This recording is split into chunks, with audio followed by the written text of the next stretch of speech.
सन 1988 New York का एक छोटा सा ऑफिस, 8 लोग, एक कंप्यूटर और एक मिशन। उस दिन उन लोगों ने एक प्लान बनाया, एक ऐसा प्लान जिससे अगले 35 सालों में इन्होंने पूरी दुनिया का कंट्रोल हासिल कर लिया। लेकिन यह प्लान कोई नॉर्मल बिजनेस प्लान नहीं था। यह प्लान था एक एल्गोरिदम, एक ऐसा कोड जो हर कंपनी के फैसलों को कंट्रोल करता है, हर गवर्नमेंट को प्रेशर में रखता है और हर क्राइसिस का फायदा उठाता है। और सबसे खतरनाक बात, इस प्लान में शामिल है एक जुमला, और वो जुमला है, we don't need to own everything, we just need to be everywhere. आज 2026 में वो 8 लोग $11 ट्रिलियन कंट्रोल करते हैं। Apple, Microsoft, Google, Tesla, Pfizer, सब इनके हाथों में। लेकिन अजीब बात यह है कि दुनिया के 90% लोग इनका नाम तक नहीं जानते। इमेजिन करें कि दुनिया जल रही है, बैंक्स कोलैप्स कर रहे हैं, गवर्नमेंट्स पैनिक कर रही हैं और दुनिया का सबसे ताकतवर आदमी, यूनाइटेड स्टेट्स ऑफ अमेरिका का प्रेसिडेंट, परेशान खड़ा है। और उस वक्त वो अपने जनरल्स को कॉल नहीं करता, CIA को कॉल नहीं करता, FBI को कॉल नहीं करता, वो कॉल करता है एक प्राइवेट सिटीजन को, एक ऐसे आदमी को कि जिसके पास ना तो कोई प्राइवेट अपनी आर्मी है, ना उसके पास न्यूक्लियर के कोड मौजूद हैं। उसके पास सिर्फ एक चीज है और वो न्यूक्लियर बॉम्ब से ज्यादा ताकतवर है। उसके पास दुनिया को बदलने का, दुनिया को कंट्रोल करने का एल्गोरिदम है और उस आदमी का नाम है लैरी फिंग और उसकी कंपनी का नाम है ब्लैक रॉक। आज बात करते हैं कि कैसे ये कंपनी इतनी कामयाब और इतनी पावरफुल कैसे बनी। Slowly but surely, he is taking control of the very bloodlines of the global system. Larry Fink has started executing his $68 trillion game plan, and no one is going to stop him. कैसे आज दुनिया की हुकूमतें इससे मदद मांगती हैं, कैसे दुनिया के सेंट्रल बैंक्स इससे एडवाइस मांगते हैं और क्यों हर क्राइसिस में एक ही फोन बचता है, ब्लैक रॉक का। ये कहानी पैसे की कहानी नहीं है, ये कहानी कंट्रोल की कहानी है, दुनिया के कंट्रोल की कहानी, आने वाली नस्लों के कंट्रोल की कहानी। कहानी क्या है, आइए समझते हैं।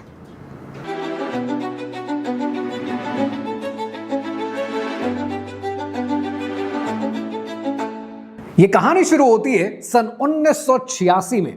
सन 1986 का Wall Street First Boston corporation.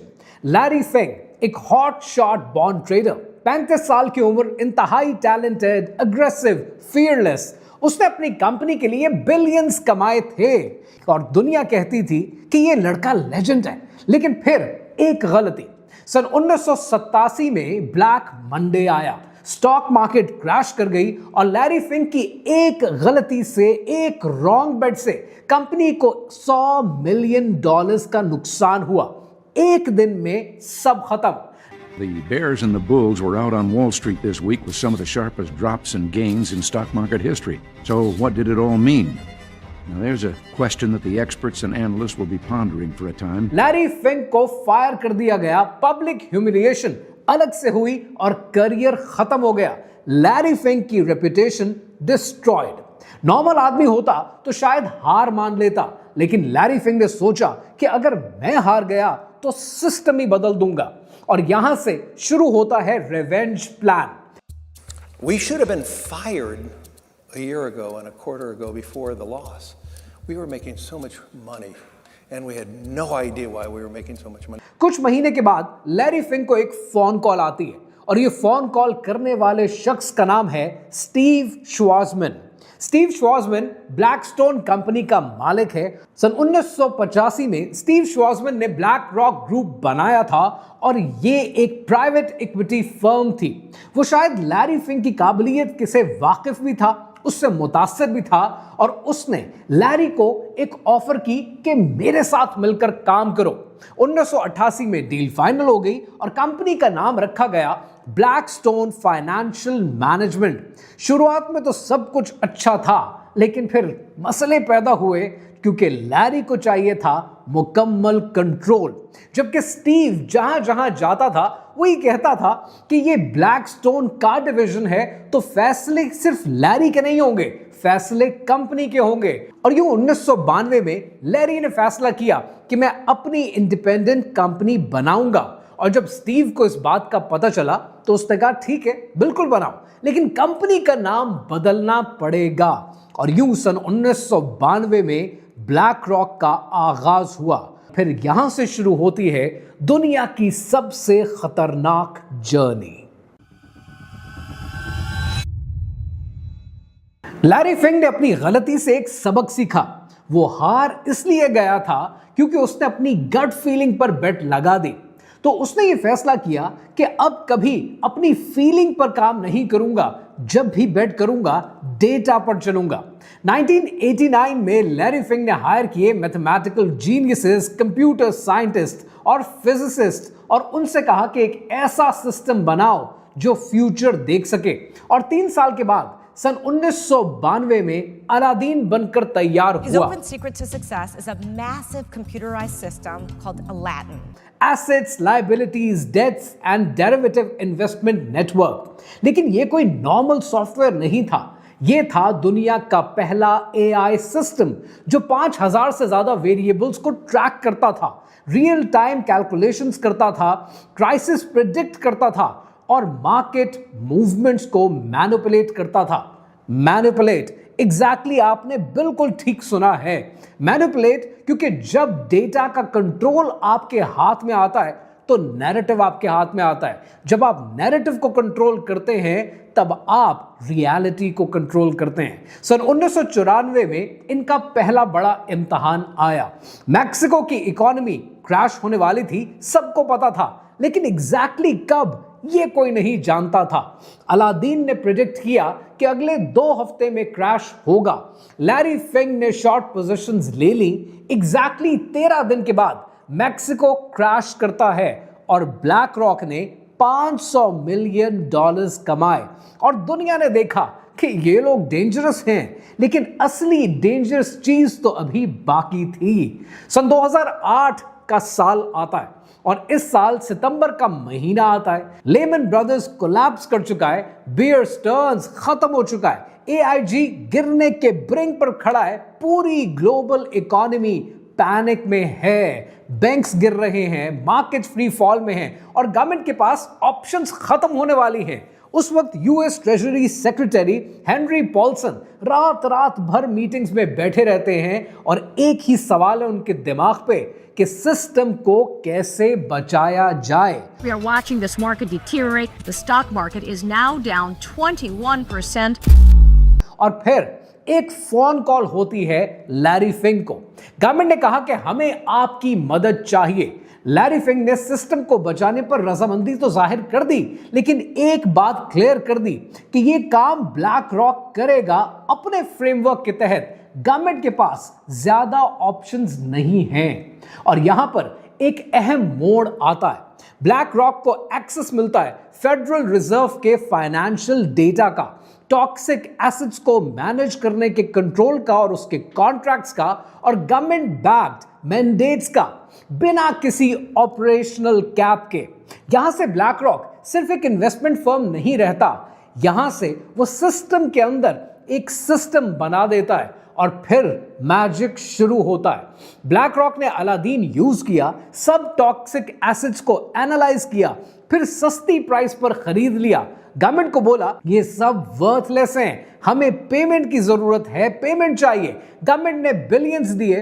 फिर 5 साल के बाद जब मार्केट रिकवर करती है तो वही वर्थलेस एसेट्स सोना उगलने लगते हैं और तब ब्लैक रॉक का प्रॉफिट $10 बिलियन हो चुका होता है। लेकिन ये सिर्फ पैसा नहीं था, ये था कंट्रोल, क्योंकि अब फेडरल रिजर्व ब्लैक रॉक पर डिपेंडेंट था। यूएस ट्रेजरी ब्लैक रॉक को ट्रस्ट करती थी, हर क्राइसिस में ब्लैक रॉक को कॉल की जाती थी। लैरी फिंग ने सिस्टम को नहीं बचाया, लैरी फिंग ने सिस्टम को खरीद लिया और यहां से शुरू होती है असली कहानी। अब आता है वो पार्ट जो YouTube पे अक्सर डिलीट कर दिया जाता है कि लैरी फिंक का रियल नेटवर्क क्या है। सबसे पहले कुछ डॉक्यूमेंटेड फैक्ट्स देखते हैं। 2015 में स्विट्जरलैंड के शहर डेवोस में वर्ल्ड इकोनॉमिक फोरम का एक सीक्रेट इजलास होता है और इस मीटिंग में जहां किए गए फैसले हेडलाइंस में नहीं आते लेकिन उनके असरात पूरी दुनिया में नजर आते हैं। उस मीटिंग में एक प्रेजेंटेशन होती है, टाइटल था द ग्रेट रीसेट और स्पीकर था ब्लैक रॉक का सीईओ लैरी फिंक। उस प्रेजेंटेशन में एक स्लाइड आती है और उस स्लाइड पर जब आप निगाह डालते हैं तब आप ये पढ़ते हैं कि इन 2030 you will own nothing and you will be happy. आज 2026 में अगर हम देखें तो आज हाउसिंग क्राइसिस है, घर खरीदना मुश्किल है। आज सब्सक्रिप्शन इकोनॉमी है, घर हो, सॉफ्टवेयर हो, एंटरटेनमेंट हो, मालिक बनना कम और रेंट पर लेना ज्यादा हो चुका है। आज डिजिटल कंट्रोल है, ज्यादा ऑनलाइन पेमेंट्स हैं और जितनी ऑनलाइन पेमेंट्स हैं उतनी पेमेंट्स ट्रेसेबल हैं, ट्रैकेबल हैं। लेकिन ये तो बस शुरुआत है। अब लैरी फिंक के कुछ डॉक्यूमेंटेड कनेक्शंस पर भी नजर डालते हैं। वो मेंबर है काउंसिल ऑन फॉरेन रिलेशंस का, वो multiple times Bilderberg meetings attend कर चुका है और वो बोर्ड लेवल मेंबर है वर्ल्ड इकोनॉमिक फोरम का। ये तीनों ऑर्गेनाइजेशंस ऑफिशियली पब्लिक फोरम हैं और पब्लिक फोरम के तौर पर प्रेजेंट की जाती हैं। इनकी वेबसाइट्स हैं, इनके एजेंडास पब्लिक होते हैं और इनकी मीटिंग्स डॉक्यूमेंटेड होती हैं। लेकिन जब मेंबरशिप लिस्ट को साइड बाय साइड रखकर देखा जाए तो एक इंटरेस्टिंग पैटर्न नजर आता है और ये पैटर्न आपको तीनों प्लेटफॉर्म पर बार बार नजर आता है। फॉर्मर प्रेसिडेंट्स, इंटेलिजेंस एजेंसीज के एक्स डायरेक्टर्स, ग्लोबल मीडिया के ओनर्स और दुनिया के सबसे पावरफुल बैंक्स के डिसीजन मेकर्स। सवाल ये नहीं है कि ये लोग यहां पर क्यों मिलते हैं, सवाल ये है कि जब दुनिया के डिसीजंस बंद कमरों में और बंद दरवाजों के पीछे डिस्कशंस में शेप हो रहे होते हैं और वही लोग मुख्तलिफ प्लेटफॉर्म्स पर बार बार मिलते हैं तो पावर असल में कहां कॉन्सेंट्रेट होती है। और जब हम ब्लैक रॉक जैसे इंस्टीट्यूशंस को समझने की कोशिश करते हैं तो इन मीटिंग्स को सिर्फ मीटिंग्स कहकर या कॉन्फ्रेंसेस कहकर छोड़ देना, इग्नोर कर देना मुमकिन नहीं है। क्योंकि यहां पर सिर्फ डिस्कशन नहीं होती है, यहां पर डायरेक्शंस डिसाइड होती हैं। डायरेक्शन ग्लोबल मार्केट्स की, कैपिटल के फ्लो की और उन फैसलों की जो बाद में पॉलिसी बनकर दुनिया पर असरअंदाज होते हैं। ये लोग प्राइवेट रूम्स में मिलते हैं, कैमरे के बगैर, प्रेस के बगैर, और फिर कुछ महीने के बाद, 6 महीने बाद, 1 साल के बाद आप क्या देखते हैं कि दुनिया के मल्टीपल कंट्रीज में एग्जैक्टली सेम फ्रेमवर्क इंप्लीमेंट होता नजर आता है। ये ऑब्जर्वेशन सिर्फ एक केस तक लिमिटेड नहीं है, इस पैटर्न को लोग डॉक्यूमेंट भी कर चुके हैं, एनालाइज भी कर चुके हैं। ब्लैक रॉक इस पूरे पिरामिड में कहां है? बहुत ऊपर। लैरी फिंक खुद एक इंटरव्यू में कह चुके हैं, Well, behaviors are going to have to change, and this is one thing we're asking companies. You have to force behaviors, and at BlackRock we are forcing behaviors. कि behaviors are gonna be changed and behaviors are changed by force। क्या ये democracy है या dictatorship? फैसला आप खुद करें। अब बात करते हैं कि ब्लैक रॉक इस पूरे सिस्टम को कंट्रोल करता कैसे है। Method 1, the share holder vote. Black rock directly कुछ ओन नहीं करता बल्कि वो वोट करता है। जैसे 2021 में एक्सॉन मोबिल शेयर होल्डर्स की मीटिंग में ब्लैक रॉक ने वोट किया क्लाइमेट एक्टिविस्ट बोर्ड मेंबर की फेवर में और नतीजा सीईओ को हारना पड़ा और एक वोट से कंपनी की डायरेक्शन चेंज हो गई। दूसरा तरीका method 2 which is the ESG weapon. Black रॉक ने बनाया ESG स्कोरिंग सिस्टम यानी environmental social governance. Sounds good right? लेकिन रियलिटी में अगर आपका ESG स्कोर लो है, फंडिंग नहीं मिलती, अगर आप ब्लैक रॉक के नैरेटिव को फॉलो नहीं करते तो रेटिंग गिर जाती है और अगर आप रिबेल करते हैं तो मार्केट से बाहर निकाल दिया जाता है। ये कैपिटलिज्म नहीं, ये कंट्रोल्ड कैपिटलिज्म है। और तीसरा method, the method number 3, the revolving door. Black rock के कितने एग्जीक्यूटिव हैं जो हुकूमत में सर्व करते रहे हैं, बाइडेन के national economic adviser BlackRock के पैनल पे हैं, एडेमो वॉली जो कि यूएस के डिप्टी ट्रेजरी सेक्रेटरी रहे हैं, ब्लैक रॉक के पैनल पे हैं, कैमला हैरिस के पास जो चीफ इकोनॉमिक एडवाइजर थे माइकल पायल, वो ब्लैक रॉक के पैनल पे हैं। और अगर हुकूमत के लोगों की बात करें तो फॉर्मर फेडरल रिजर्व के वाइस चेयर स्टैनले फिशर, ये ब्लैक रॉक के एडवाइजर हैं। शेरिल मिल्स की बात करें जो कि हिलरी क्लिंटन की चीफ ऑफ स्टाफ रही हैं, वो ब्लैक रॉक के बोर्ड पे हैं। क्या ये कॉन्फ्लिक्ट ऑफ इंटरेस्ट नहीं है जब हुकूमत में पॉलिसी बनाने वाले खुद कॉर्पोरेट प्रॉफिट पर चलते हो? ये एक ही जगह पर दो काम करते हैं, कोई सवाल नहीं पूछता। And then they have a third and fourth method, और ये जो चौथा मेथड है वो है द क्राइसिस प्लेबुक। ये पूरा एक पैटर्न है। 2008 में फाइनेंशियल क्राइसिस आता है, ब्लैक रॉक को कॉन्ट्रैक्ट मिलता है। 2020 में कोविड का क्राइसिस आता है, ब्लैक रॉक को कॉन्ट्रैक्ट मिलता है। और फिर 2023 में बैंकिंग का क्राइसिस आता है, ब्लैक रॉक को कॉन्ट्रैक्ट मिलता है। हर बार सेम प्लेयर, खुद ज्यादा कोइंसिडेंस नहीं है, ये सब कुछ पहले से प्री प्लान्ड है। एक बहुत मशहूर कहावत है कि never let a good crisis go to waste, BlackRock रॉक ने इस सब को बिजनेस मॉडल बना दिया। अभी तक जितनी कहानी आपने ब्लैक रॉक के हवाले से सुनी है, ये तो सब तारीख का हिस्सा है। अब बात करते हैं कि वो फ्यूचर में क्या प्लान कर रहे हैं। This is the base. Going forward will be talking more about black rock and what's ahead, दुनिया में और क्या होने वाला है। अभी बात करते हैं कि ब्लैक रॉक किस किस्म का फ्यूचर आपके लिए और मेरे लिए प्लान कर रहा है। Step 1, central bank digital currencies. Black रॉक ने हर मेजर सेंट्रल बैंक को एडवाइस कर रखा है, फेडरल रिजर्व को, यूरोपियन सेंट्रल बैंक्स को, रिजर्व बैंक ऑफ इंडिया को, और सब डिजिटल करेंसीज लॉन्च कर रहे हैं। क्यों?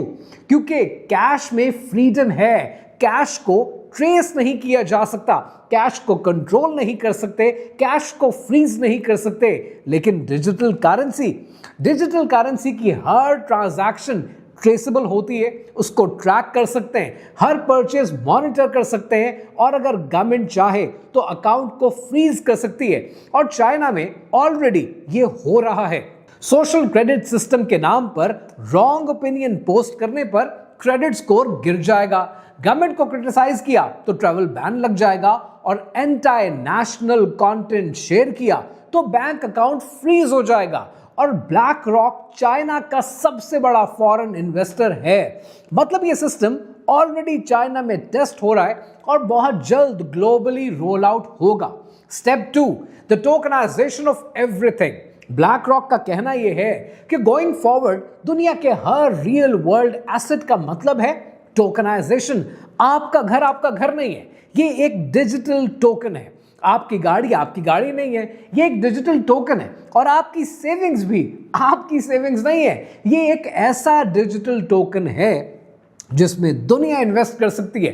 हो सकता है मेरे घर के अंदर 150 इन्वेस्टर्स ने इन्वेस्ट कर रखा हो, लेकिन जब सब कुछ डिजिटल हो तो कंट्रोल कंप्लीट हो जाता है, और ये सारा कंट्रोल ब्लैक रॉक के हाथ में आ जाता है। They don't have to own anything, they just have to control it. एक क्लिक आपकी प्रॉपर्टी गॉन, एक एल्गोरिथम आपका एक्सेस अकाउंट ब्लॉक्ड, और एक डिसीजन आपकी जिंदगी खत्म। और यहां ये सब कुछ साइंस फिक्शन नहीं है, ये ऑलरेडी इन मोशन है। अब यहां पर एक गलतफहमी है जिसको दूर करने की जरूरत है कि ये कहानी किसी आदमी की कहानी नहीं है, ये कहानी किसी कंपनी की कहानी भी नहीं है, ये कहानी एक सोच की कहानी है। ये कहानी है कंट्रोल के नए मॉडल की। पहले पावर का मतलब होता था जर जन जमीन, या फिर कब्जा, या फिर पैसा, लेकिन आज पावर का मतलब है डेटा, एल्गोरिथम और डिसीजन मेकिंग के टूल्स। दुनिया आज दुनिया की हुकूमतें नहीं चला रही है, दुनिया आज दुनिया के कंग्लोमरेट्स चला रहे हैं। And these are the side effects of capitalism, और आपको जागने की जरूरत है। ब्लैक रॉक की ये सारी कहानी समझने का मतलब सिर्फ कहानी समझना नहीं है, इसका मतलब यह है कि आपको क्या करना है वो मैटर करेगा। तो अब बात करते हैं कि आपके लिए इस पूरी कहानी से क्या एक्शन स्टेप्स बनते हैं। सो अब आपने करना क्या है? आपने करने हैं 3 काम। पहला काम, आपने अपनी फाइनेंशियल इंडिपेंडेंस हासिल करनी है। और उसका तरीका क्या है? आपने सूद से बचना है, आपने रिबा से बचना है, क्योंकि जो सूद पर लेन देन करेगा अल्लाह सुब्हानहू तआला के साथ उसकी खुली जंग है। Avoid that.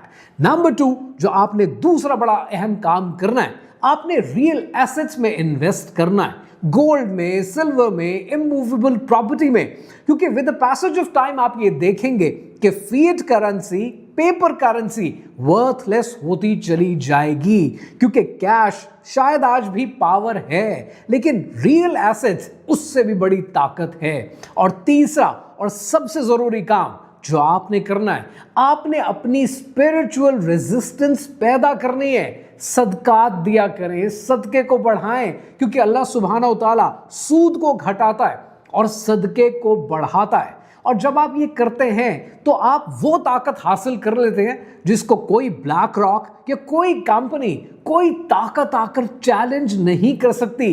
रही बात ब्लैक रॉक की, तो ये एक कंपनी है जो आज दुनिया का कंट्रोल हासिल करने की कोशिश कर रही है। लेकिन तारीख आपको क्या सबक देती है? तारीख कहती है कि ताकत कभी भी परमानेंट नहीं होती। रोमन एम्पायर आई, खत्म हो गई। ब्रिटिश एम्पायर आई, खत्म हो गई। सोवियत यूनियन आई, खत्म हो गई। और एक दिन ब्लैक रॉक ने भी खत्म हो जाना है। लेकिन जो चीज हमेशा से परमानेंट थी, परमानेंट है और परमानेंट रहेगी, वो अल्लाह सुब्हानहू तआला की जात है। अल्लाह सुब्हानहू तआला ने सूरह अल हदीद में क्या फरमाया? हुवल अव्वलुल आखिर, वही पहले है और वही आखिर है।